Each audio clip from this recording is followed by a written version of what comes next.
Elon versus Zuckerberg showdown and meme coin mania. This is around the blockchain.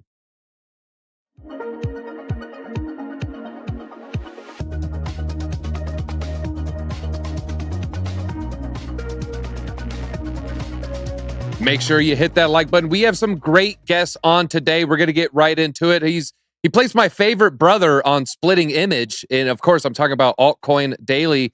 Altcoin Daily. How goes it today? Now, is that one of your favorite roles? Yeah, you might be muted. Nope. I'm sorry, DZ. Let's start off stronger. Yeah, Splitting Image was one of my favorite roles. When Lifetime bought it, they changed it to Married to a Murderer. Me and the other half of Altcoin Daily in that together. So feel free to check it out on Lifetime. All right. And is that a sequel of the Mike Myers film? No association. Okay. All right. Good early 90s reference. We're starting the DZ way. All right.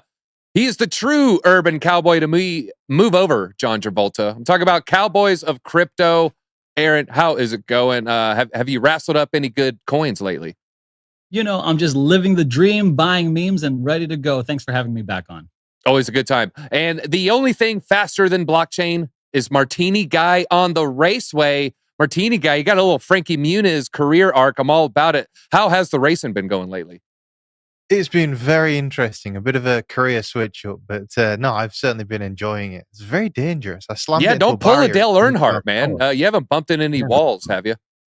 Yeah, no, literally this last weekend, I reversed into a barrier at 70 miles an hour. So yeah, I'm still coming back from that. But no, it's all good. The car's not wrecked. It's just like partially wrecked. So the only thing giving you whiplash is, besides meme coins, also the car you're in. All right, and then rounding up, if you're at Bitcoin Miami, you will see him. It's because he's 7'3". Crypto Crow, I'm so sad I'm not going to show up there. I wish I was there. Are you ready for Miami? Yeah, ready for Miami. It's going to be a good time. I'm going to hang out with Cryptos R Us for a little while, and then my wife and I are just going to go down and party it up and wreak some havoc. Really nice lady. Met her 2 years ago at Bitcoin, and I'm joking. He's not 7'3". He's only 6'11". Everybody. All right, well, let's get into ETH gas explosion. I kind of want to show up on CoinGecko. I just want to know, what is the current gas at the moment right now? Woo-hoo-hoo! Did not disappoint. 126 Gwei at the moment. They have steadily been on the rise. We briefly touched on this earlier in the week. This is a 1-year high for gas fees. It spiked up to 27. It looks like today, I was checking, it was around $18, $20. And ETH staking rewards also blowing up post-merge. We're seeing just tons of the inflationary or deflationary. What is ETH going to be in the long run? But as of now, slightly deflationary. Current rate, about a 2.8% reduction in the amount of ETH if we fast forward 12 months. Again, that is at today's rate. It could fluctuate. This is a block by block basis here, but we're talking about some pretty expensive gas fees. Now, Martini Guy, you actually were one of the first recipients of me losing a lot of gas fees. And I'm talking about probably December 2020, January 21. I'm watching your channel. I'm jumping in and out of these meme coins. All of a sudden, my gas fees, $20, $40, $80, $120. At a certain point, you got to slow down here. I want to ask you, we're gearing up into a new bull market as ETH gets more expensive, as ETH is transacted more, as more meme coins hit the scene. I can only expect that gas fee to rise higher and higher and higher. Can ETH, as its current state, can it support a bull run at these gas levels? I mean, that's a fascinating question. I think that, yes, absolutely, Ethereum can support a bull run at these gas levels. It becomes a whale game, though. Ethereum becomes basically the rich man's network, and everything else then caters. I think that's how basically it's going to be in the future. You're going to have Ethereum, which is maybe for wealthy traders that want to trade in bigger lot sizes, and then you have smaller networks with smaller lot sizes and smaller gas fees. I do think it's a little bit unfair that it will get to the point of game where you're paying £500 gas fee to make a $200 transaction. I've noticed it a lot recently with the frequency of trading. I'm probably $10,000 in gas fees in the past week. It's getting insane. But as long as you're making money, it's fine. If you're losing money, that's where things get a bit more expensive. You got to pay to lose money. So can Ethereum support a bull run? Yeah, sure it can. But will it be the most popular network at the end of the bull run? I don't know. I don't know what the alternative would be because there's so many layer one competitors. Cardano. All right. Well, Crow, let's just go right to you. He's saying what could be support. What is your theory if as ETH gas fees go higher, it starts looking, hey, might be $200 to trade a coin on Uniswap. What does the ecosystem look like? How do you see that playing out? Well, I mean, I don't know. We can start calling Ethereum Mexico and Cardano our border. I mean, to be real about it, what are we going to see? We're going to start seeing a lot of migration from the Ethereum blockchain over to the Cardano blockchain, especially now that Hydra's launched. The first Hydra node is live on mainnet, which is a big deal. We're starting to get some Voltaire integration and a big update recently, the 8.0.0 update on Cardano, which is kind of starting to lay the framework for Voltaire. So we're going to have our governance protocols and things put in place, and that's going to continue to grow. And we're already seeing some of this exodus from Ethereum over to Cardano. And I just think it's going to increase. It's like right now, everybody's dibble-dabbling with the NFTs and the meme tokens and things like that are driving up these fees, but we see this every cycle, don't we? And some of it to some degree kind of keeps Ethereum relevant in a sense, because it's like, wow, look how popular this is. Look at all the use. Look at how many people are using it. And it keeps Ethereum kind of in the forefront of people's minds so that when things do start to die down a little bit, pre-halving, once the halving comes, then everybody's still thinking about Ethereum. And they're like so relieved now that the fees have gone down because this new fad project or this new fad effort has kind of dwindled a little bit. People have taken their profits, exited, and now it's back to life as usual. But the fact that this keeps happening over and over and over every cycle, it's starting to drive people more and more frustrated, more and more mad, and we're going to see more and more of an exodus outside of the and wasn't the fork? What weren't all the different things that have happened recently? The proof of work from or the proof of stake from proof of work, and like weren't all of these little changes and updates to the Ethereum 2.0? Wasn't that supposed to alleviate a lot of this stuff? Why are we still seeing it? Yeah, we're seeing I pulled up Ultrasound Money. This is a good site if you want to look at Ethereum and what is happening with the tech. Yeah, current supply 120 million, but you can see right here, supply chains is burned almost 66,000, about to cross over in that probably within the next hour or so. Current deflationary at a rate of negative 2.86 cents, burning 4 million ETH. That's 4,000 thousands ETH right there. Well, I think you bring up some good points there, Crow. Cowboys of Crypto, we have ETH. It's skyrocketing right now. I'm looking, he brought up people staking it, move from proof of work, proof of stake. Well, looking at the staking yield right now, it is so high. Obviously, we have Martini Guy and others burning all this gas. Current yield is 8.6%. Do you think that is going to lead to more institutional demand? Because right now, whether you're a bank, whether you're a tech company, you can only buy some crappy yields, crappy treasury bonds. I don't want 2% when inflation is 7%. Well, ETH is paying out 8%. Do you see institutional money flowing into the sector because banks just can't compete? Do you think that a big banker would go to some sleazy guy in a Burger King parking lot with a long trench coat, and he opens up his trench coat and he says, "Hey, you want to buy some of this ETH, buddy? You want some? I promise you 8% back." Look, the fact of the matter is, institutions look at stuff like crypto, look at stuff like ETH, and they don't want to touch it because it's sleazy, it's weird, it's creepy. Just like that guy in the Burger King parking lot, there's no regulation, there's no clarity. Once that's in place, once there's safety in place, that's when we'll start to see a lot of adoption. Just like a lot of people who want that security, want that safety for themselves. That's when we'll start seeing a lot of institutional demand. I don't think they buy off of competing off of the percentage of like how much money they get back. Maybe some crazy ones out there. I don't think the real ones, the real gameplay hitters, they're going to wait. Okay, they're going to wait for that. And what ends up happening is what we're really talking about here is demand and adoption for Ethereum. Like what is going to spark this bull run? And it's not going to be the yield. It's not going to be 8%. It's not going to be 10% yield. It's not going to be that. It's going to be the regulatory clarity. Because when I think back into what really drove the bull market, what was it that really got everyone freaked out? I mean, if you remember, like myself, you know that your Uber driver had some alpha on some coin. You know that your mom was talking about, the boomers at work were like, "Hey, we got to buy this talking snake. And you know what?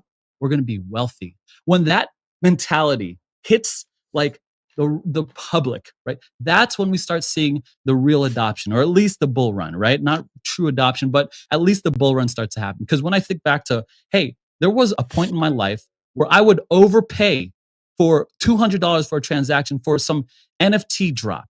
Okay, so that I was like, if whatever times I've overpaid things, it was only on dates or gas in a hurricane or meme coins. That's when we're overpaying. So I don't think the 8%, 8.6% yield is going to bring in true adoption, not a bull run. I don't think that's going to happen. I think those industries are reserved, maybe gaming, right? Like I think this is on everyone's mind, where hey, NFTs offer a good utility, rewards and transfer of value. Probably gaming, probably digital IDs. I don't know, but it's not going to be an 8.6%. That's not going to what's going to drive and initiate a bull run for everyone here. I think that's a pretty fair statement. Altcoin Daily, he's saying, it's not going to be the 8.6%. It's not going to be the yield that gets big money involved. It's going to be the regulatory clarity. My question to you, though, what about when they have both? They have regulatory clarity. They have a yield. Let's say cut it in half. It's only 4%. How will banks compete in the future once the access doors are truly open? Yeah, I mean, those two things which you mentioned, regulatory clarity and yield, two big things where institutions are way more likely to come in. Now, how will banks compete? They're either going to have to compete or, get left behind. They're going to have to either offer better yield, more trustworthy financial products, and really what I think we're going to see is banks over time get less power because people have alternative options. All right. Now, will that mean, are we going to be banking more online, or are we still going to have to go to a brick and mortar, show our ID, and then maybe if we're lucky, we get a toaster once we sign up? Yeah, eventually it's going to be all online, and that isn't necessarily anything to do with crypto. It's because they're, getting rid of cash in general. But certainly as crypto, Bitcoin, Ethereum gains more popularity, stability, people will have those options, and you're either going to be banking through your digital wallets or through your digital wallets through your bank, or probably both, right? Altcoin Daily, are we going to be using paper money 25 years from now? I doubt it. You know how people pull out $2 bills today, like, oh, look how cool this is? Any bills. And, 20 years from now, who knows? 40 years from now, definitely not, I don't think. Yeah, I heard someone say, anytime you spend more than, say, $200, doesn't it feel like you've almost entered a time machine? And it kind of made me think like, yeah, we might be approaching a paperless society much more quickly than a lot of us are comfortable with in crypto, especially the prepper community. But speaking of prepping, we have Michael Saylor, and he's prepping by stacking as much Bitcoin as he can. Apparently, to him, it's like granite in Manhattan. There is no better asset to put your money into. I want to start with, we have a clip right here. He was on PBD podcast, Patrick Bet David. We're just going to play about 1 minute of this. This is someone asking him about, you guessed it, Bitcoin.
No sound.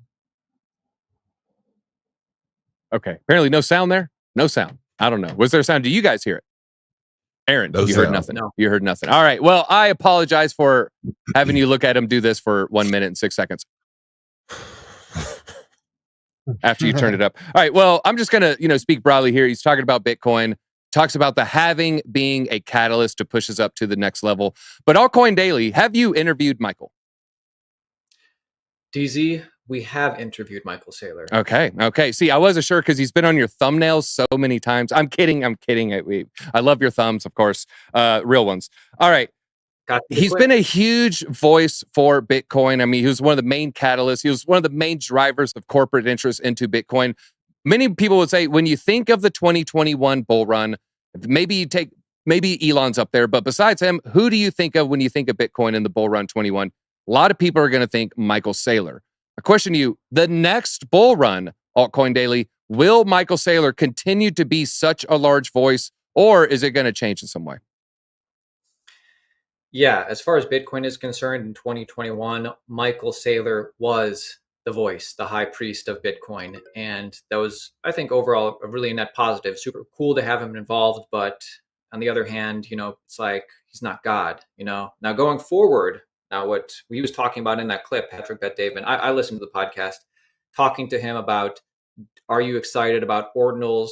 And I don't know if he asked him about this specifically. So ordinals, Bitcoin NFTs, or even the BRC20 standard that is just in retaliation or in, off of Ethereum's ERC20. You can make tokens on Bitcoin is the point. You can have NFT projects on Bitcoin is the point. And for one of the first times on that podcast, he said, in essence, that he is happy about them, that there's activity going on in Bitcoin. I think going forward, Michael Saylor, at least for the next 5 years, for sure, is going to be a huge Bitcoin proponent. Now, it'll be interesting. I'm not saying BRC20 is going to be the standard on Bitcoin forever, but the fact is tokens on Bitcoin are going to be around forever, I think. How much will he get into that? And because obviously he probably doesn't think they're a good idea. Does that make it a less pristine asset to him? We'll see. However, I like Michael Saylor. He's going to continue promoting Bitcoin for the next 5 years at least. I think that's good. Did he wear a black button up for your interview? I don't know, man. I think he did. All right, Cowboys Crypto. You're bringing up the things he's saying. These are catalysts for Bitcoin to go up. Bank failures, hyperinflation, regulators. But he also said ordinals. This was his quote since we couldn't hear it. Every time someone builds an application that's cool on Bitcoin, like all the ordinals and inscriptions and whatever that are driving up transaction fees, that is a catalyst. All these are catalysts to the upside. Were you surprised that Michael Saylor is a ordinal fan? And I mean, what did you think he was his original opinion would be? His opinion is the same as all of ours should be. It's the future. I am going to look at my grandchildren in their eye and say, and they're going to ask me, what? Hey, Lolo, how grandchildren, duplicates. No, eyeball. Do they have? Oh, God. Maybe. People think I'm Illuminati Maybe it's now. The future. It's the future. I'm going to say, hey, into you three-eyed little runt. I made my millions off of crappy pixelated pictures off the Bitcoin network. Here's what's happening. Okay, we have this debate that people are looking at Michael Saylor and saying, oh, it's so surprising. He's a Bitcoin bull. This should be, we should riot and we should change the code, or what, we got to kick them off or whatever. Mother's Day is coming up. Shout out to all the moms, mother figures out there who, we're rooting for you. But my 3-year-old child is going to be given a pen and a paper and going to be asked to create something special for her mom. And she's going to create this ugly drawing of a mom that looks like a scribbly frog. And her mom's going to take it and she's going to love it.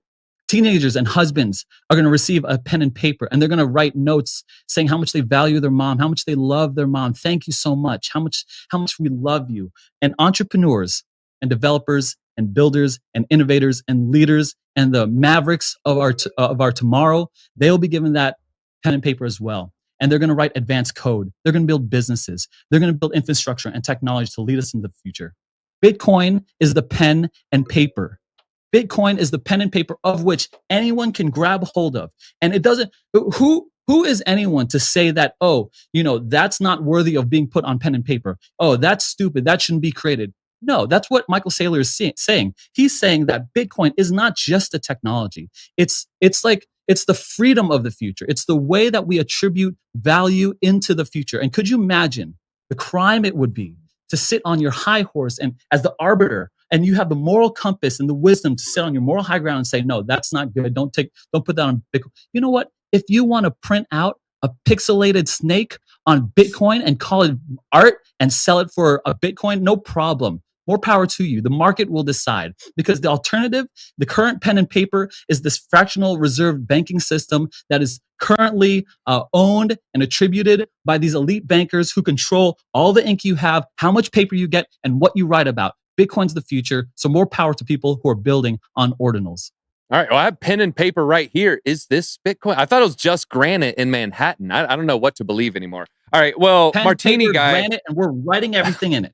All right. Chiseling. We're chiseling. All right, Martini Guy, I think your audience is probably a good litmus test for slightly riskier viewers. You know, they're not 80% Bitcoin in a portfolio with 15.7% ETH with a little bit of BNB and Cardano. You know, maybe they like to yellow into some meme coins. Maybe they like to, you know, speculative plays is what we'll call it.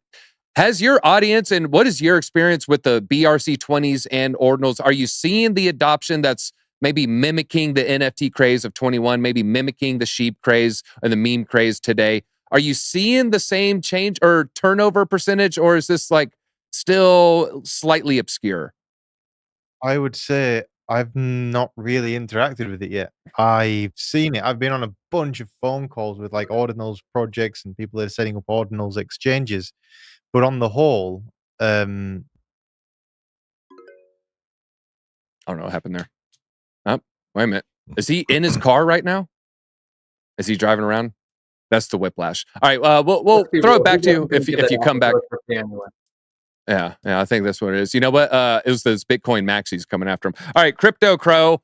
I'm interested to see what direction you're going to go with this. Michael Saylor, obviously, he thinks the best form of money is Bitcoin. It's the best form ever created. It's the best form that ever will be created. But Crypto Crow, in your opinion, what is the best form of money?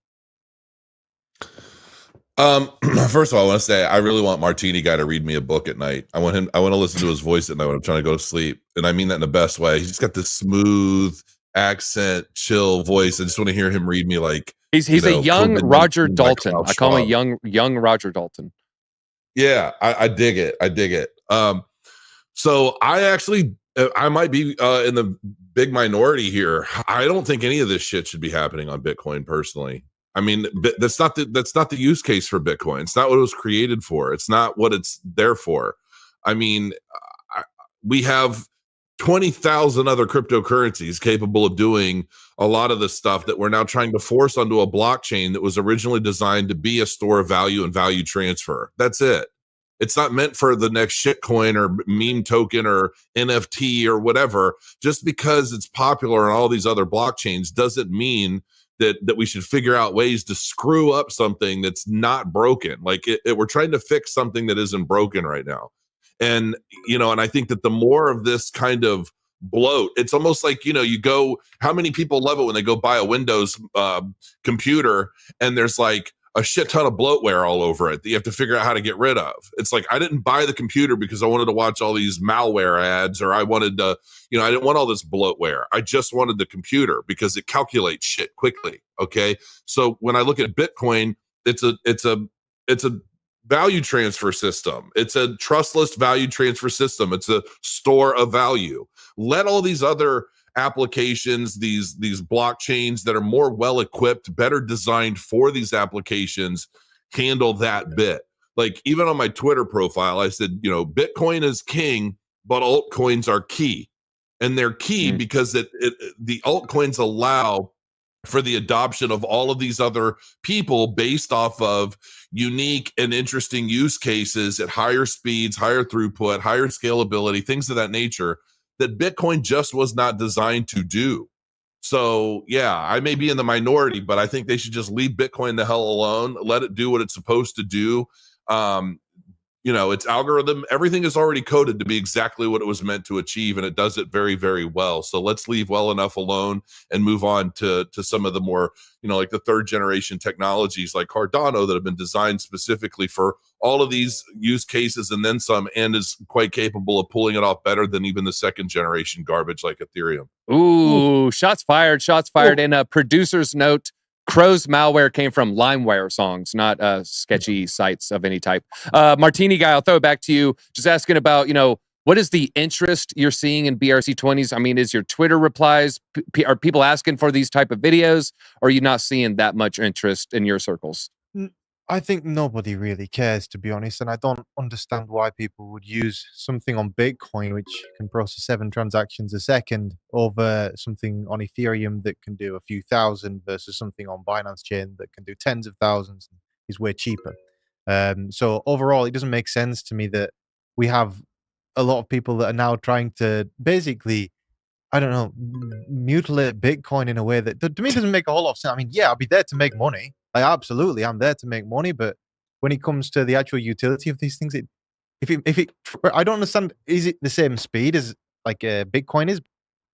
Because if it is Bitcoin anyway, apart from for transferring value, not really for payments. So on the whole, yeah, I don't get it. I don't understand why people would throw money at developing this technology, which, to be honest, is limited anyway. I think you're better off doing something else rather than flogging what is essentially already a dead horse that already gets enough criticism for being inherently very slow. I like Bitcoin. We've got a lot of Bitcoin, but Bitcoin's for storing value, not for anything really else, or speculating. Bitcoin's for speculating. That's kind of the main use case of it these days. Like, it's just speculation. Well, I'm going to take Yeah. all my Pepe trading cards on the blockchain and I'll go home then. Yeah, no, I tend to agree with what you guys are saying. But at the end of the day, this is decentralized. People are going to do what they want to do. I wouldn't be surprised if it's malicious actors, maybe trying to clog up the network. Maybe ETH maxis. Cowboys, do you want to add something real quick? Yeah, I just want to look. I'm gonna say this. You guys are certainly much smarter than I am, and certainly more handsome than me. But I want to ask this question: how do you then determine, and what's a fair way to pick who gets to mint or build on Bitcoin, and what doesn't get to be minted and built on Bitcoin? That's what I'm fundamentally about. I'm fundamentally about the freedom. So don't hear me wrong. I'm kind of being extra about it. I'm trying to be like WWE about it. But for real, like, how do you then determine who builds what on Bitcoin and who doesn't? Yeah, I mean, they say it's permissionless, and it's going to take 51% of miners to agree to something. And we'll see. It's been a long time since we had a hard fork. About 5 years, if my calculations are correct. So yeah, it'll be over 5 years. So it'll be interesting to see. All right, well, let's talk about Twitter's evolution and Elon versus Zuckerberg. We're not talking about Facebook. We're not talking about Instagram. Shots fired at WhatsApp. Just a couple quick facts about WhatsApp. It was purchased by Facebook in October 2014 for $22 billion. Currently has more monthly active users than even Facebook. It's currently coming in around 2 billion monthly active users. But it all started with a software engineer at Twitter sharing a screenshot that he says WhatsApp had been using his microphone multiple times throughout the night, then retweeted by Musk, who stated, WhatsApp can't be trusted. Meta, they responded, clap back, shots fired back. They responded by stating the issue. This was a bug on Android that misattributes information in their privacy dashboard. That wasn't word salad whatsoever. Before we get too far into this, Cowboy, you always have some good theories here. Was this, just a bug on Android, or was this actual eavesdropping? Yeah, that's a bug. Like the Fed doesn't inflate the economy, and like how everyone posts real pictures on their Tinder profile. Look, this is no bug. That is a feature in which people can pay for. The real problem here is that our privacy is being sold. It's always been sold, and this is just the continuation of it. They got caught with Facebook, and they're getting caught with WhatsApp. And to be able to hear conversations and sell that information to a company who will pay for it, that's the game. If anyone doesn't know, right? What happens if they sell it to the government, though? Looks like you're getting audited. Sorry, random. Looks like you got banned. Sorry, random. Looks like you committed suicide. Sorry, random. It's all good. Thank you. What happens when you say something that people don't like with power that they have? You get canceled. You get socially canceled, financially, economically. We've seen examples of this all around the internet, and that's fine in a enclosed scenario because people are two parties are consenting to these terms. But freedom of speech is core to freedom itself. Jordan Peterson has this great video. You should watch it. He says there is no difference between free speech and thought, and I that made me think. Right, if you have the ability to work out your thoughts, right, without any repercussion, someone trying to sell that or harness or push that down, you have the ability to do something higher, like hone those thoughts into reason. And that reason turns into your character. That character turns into your morals into action to habits, and habits into culture. So if you control freedom of speech, if you monetize it, if you sell it, then you control our culture. And speech is like the ability to reason is not seen in any part of like animal or the world, right? You don't see in areas of the animal kingdom monkeys arguing over the necessity of pixeled JPEGs on Bitcoin. You don't see snakes telling jokes. The closest thing we have to monkeys and snakes arguing and it all being a big joke is the White House, right? It is the absolute power. Humans don't have the ethical anchor or to handle omniscience, omnipresence, omnipotence, and our own personal biases always break our moral compass and push unfair and immoral agendas unfairly. And it's we who suffer. So that's kind of my take on that. All right, couple good things there. One, I have seen two monkeys fight. They're fighting over who gets the turn with the frog. And second, I thought about fire in a crowded movie theater, and I got in trouble. So I think maybe thoughts are free speech here. All right, couple other things here. He is trying to potentially make a messaging app on Twitter. Elon Musk is. He had a couple quotes about this. He announced that he'll be launching their own encrypted messaging service, but he said, quote, "I could not see your DMs even if there was a gun to my head." And he also said coming soon is going to be a voice messaging service, so you can have essentially phone calls with people without them having your phone number. But Altcoin Daily, I want to ask you about, because it seems like he's trying to make a super app here. What is going to onboard more people onto Twitter? The kind of the two main things we've been floating here. One, a crypto transfer app, or would it be a superior WhatsApp messaging app? What is going to bring in more of the, I don't want to say normies, but non-crypto natives? What is more attractive to them? What would bring more regular people to Twitter? Either having is it going to be I can buy Doge, or is it going to be, I can message my aunt and now no one's snooping? Right. So either being able to send and receive crypto, maybe Doge, or being able to message anybody in the world, basically what WhatsApp or Telegram does. I like Twitter. I'm actually, kind of excited by Elon Musk's experimentation and implementation with different things on Twitter. So I like Twitter, but does anybody want it to turn into a WhatsApp? I don't know. I don't know if that would bring more people in. I do think it would bring more people in than being able to send, crypto payments, because you can do that, right now through like different features, right? Like maybe third-party features or something. And people don't really do that now. So I think the messaging would bring more people. But I question whether Twitter users want that as part of their Twitter experience. Because if I want to message somebody on Twitter right now, I'd have to be following them in most cases, and then I can DM them. Mm-hmm. So, what's gonna change?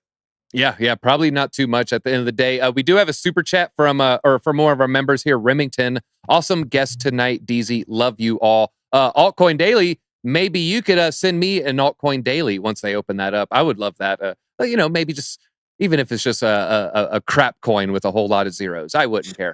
All right, now I haven't really got your thoughts on this Martini Guy. We've kind of talked about, maybe he's going to roll Twitter into X.com. He kind of floated out the idea. He wants to make a super app, an app that just does everything. It's you open an app, you're opening up Twitter or X or whatever it might be called in the future. What are your thoughts of this diabolical, some would say just a great plan? What are your thoughts on Elon's plan of making Twitter the end-all, be-all of all apps? I think that you can take the technology within Twitter. It's a little quiet there. I don't know if we got a different microphone. Yeah, no, we probably do actually. 1 second. Let me just yeah, we can hear you now. You're good. Try that now. Yeah. Oh yeah. Work. Yeah. Oh, yeah. So basically, I think that Elon making a Twitter into super app, that works as a concept, but at the same time, it probably is not going to be successful because, you can integrate things within Twitter is a better idea than making a new app calling it X.com and then expecting users to transfer over to a new system. At the same time, rebranding Twitter and just getting rid of all of that branding that you've got you've just gone and paid $140 million for it. Why would you just get rid of it? That doesn't make any sense, especially because he didn't want to buy it in the first place. So on the whole, can Elon make a successful application out of Twitter and add more apps within Twitter? Yeah, sure. And that would be successful. Like he's only doing what Apple are doing with their new bank that they've set up, and you can get 4.4% interest using Apple Bank. Or you can't do it in the UK, but you can do it in the US, to my understanding. And I think that that's more likely the route that you'll go down. Maybe calling it Twitter. Maybe you'll have Twitter X, and Twitter X would be the thing, but I don't know. Elon's always going to be successful in it just because he can spend the money on marketing. So, you can't compete against people like that. All right. What do you change? Do you keep the name Twitter or do you switch it to the X app if you had the choice? You keep Twitter, you mix app, you take all the technology from within Twitter, you put it inside the X app, and then you add additional features within the X app, and then wait for people to transfer over and give some kind of incentive. Okay, maybe onboard all the users at once too. All right, final question here, going to Crypto Crow. I was looking at some stats for their monthly active users. Facebook, really close to 2 billion people. I had no idea. Twitter, it's a little bit harder to get recent information post Elon sale, but last was around 200 million. So we're looking at a 10-to-1 ratio, 10 Facebook users for every 1 Twitter user. Can Twitter and Elon overtake Facebook and Zuckerberg at one point? What's your prediction? So I have a video actually that is already scheduled for tomorrow that I think is going to blow some people's minds as to how some of this stuff kind of comes together. Because if you notice, while the world is trying to decentralize its finance and everything else, the powers that be within the world are trying to centralize everything across the board, from our food to our media, our everything. They're trying to centralize everything on us, right? And I know that I like Elon. Okay, I've watched his documentary about his upbringing and his life and how he came up and everything else. I think he's a cool dude. I think he's a little bit of a freak in the head. I think he's just all the things that make someone interesting, right? But I still don't buy it. I don't buy the show to a certain extent, and I believe that there is a small part of me that believes Elon to some extent could be a Trojan horse, in the sense that while the world is trying to centralize everything, all of a sudden we're looking to Elon as the savior for freedom of anything, freedom of speech, freedom of thought, freedom of expression, and so forth and so on. And maybe it's true, and maybe his desire is all true, right? True to form. But I think, like, the idea, like, I know the whole thing with Tucker Carlson, and I guess Tucker put a video out on Twitter and got like 80 million views or whatever. And I think that by adding, especially if they were to add a real ranking system or an algorithm to videos that can kind of rival YouTube in some ways, and we can start speaking more freely on a platform that many of us already have established user bases on. I think that would really. I don't even use my Facebook hardly at all anymore. And I've contemplated so many times on just closing it all together and just trying to wipe it, because I don't trust Facebook. I don't really even trust, like, if there's anything out there that I feel like I could maybe trust a little, it's probably Twitter, given that he took such a financial hit to buy it and expose everything.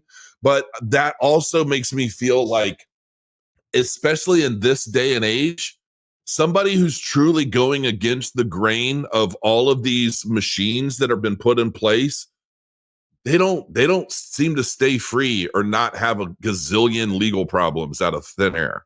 And I don't see any of that stuff really happening to Elon. And I don't know if I don't know why. I don't know what the case is. But yeah, I mean, I have so many mixed emotions about the whole thing.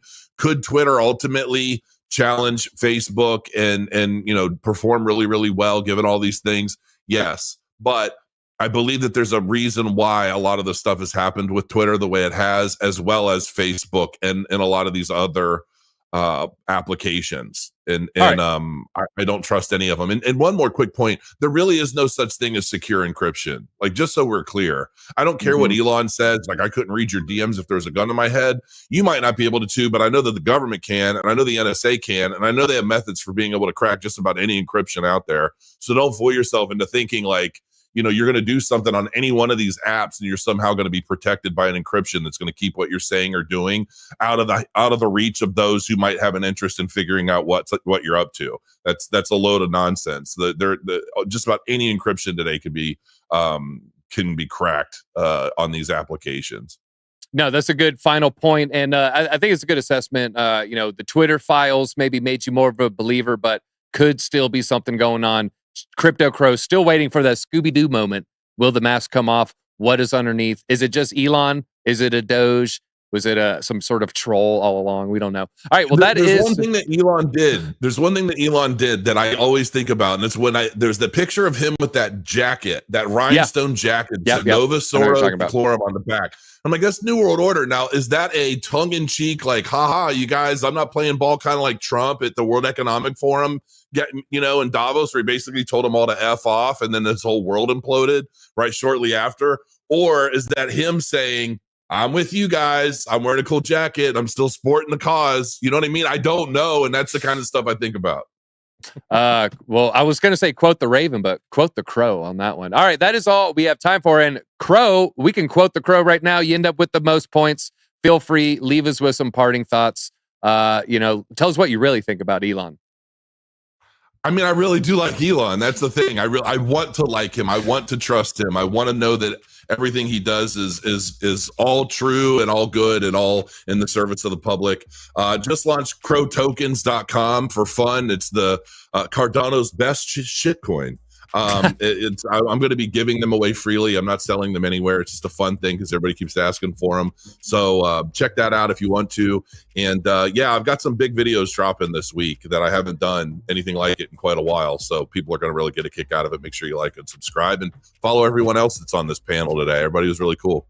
All right, Crow, shitcoin dropping from the sky. Watch out when you're walking under a power line. Really, really great panelists on here. Make sure you follow their descriptions below. Go to their channel, sub to their channel, like their last video, leave a comment, tell them your favorite meme coin and all the Twitter replies, and make sure they make a video about that for their next video. And then let them know how you feel if they didn't. That is all we have time for. Until next time, DZ out.